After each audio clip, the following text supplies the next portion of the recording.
এই ডিসেম্বরেই নতুন pay scale কার্যকর হওয়ার সম্ভাবনা জোরালো হয়ে উঠেছে। সরকারি চাকরিজীবীদের মধ্যে তাই আবারও আশার সঞ্চার হয়েছে। বিভিন্ন নির্ভরযোগ্য সূত্র থেকেও জানা যাচ্ছে, বহুল প্রত্যাশিত পে কমিশনের প্রস্তাব দ্রুতই হাতে আসতে পারে। বছরের পর বছর ধরে কর্মকর্তারা নতুন বেতন কাঠামো, ভাতা সমন্বয় এবং সুবিধার পুনর্বিন্যাসের দাবি জানিয়ে আসছেন। নিয়ম অনুযায়ী ৫ বছর পর পর বেতন কাঠামো হালনাগাদ হওয়ার কথা থাকলেও ২০১৫ সালের পর থেকে আর কোনো পরিবর্তন হয়নি, ফলে দীর্ঘদিন ধরে জমে থাকা অস্বস্তি এবার চূড়ান্ত পর্যায়ে পৌঁছেছে। এই প্রেক্ষাপটে চলতি বছরের জুলাই মাসে অন্তর্বর্তী সরকার একটি নতুন পে কমিশন গঠন করে।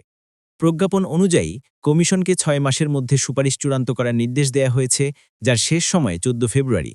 তবে কমিশন জানিয়েছে, তারা নির্ধারিত সময়ের আগেই প্রতিবেদন জমা দেওয়ার জন্য সর্বোচ্চ চেষ্টা করছে।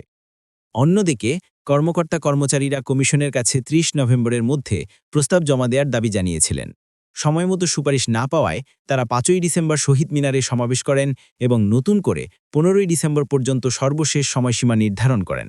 তাদের স্পষ্ট ঘোষণা, এই সময়ের মধ্যেও সুপারিশ না জমা হলে ১৭ ডিসেম্বর থেকে শুরু হবে লাগাতার কঠোর কর্মসূচি। এদিকে কমিশনের সংশ্লিষ্ট কর্মকর্তা জানিয়েছেন, কাজ প্রায় শেষ হয়ে এসেছে এবং খুব দ্রুতই প্রস্তাব হস্তান্তরের প্রক্রিয়া শুরু হবে। তবে কর্মচারী সংগঠন যে ১৫ই ডিসেম্বরের সময়সীমা বেঁধে দিয়েছে, তার মধ্যে সুপারিশ জমা দেয়া কিছুটা অনিশ্চিত বলেও তারা ইঙ্গিত করছেন।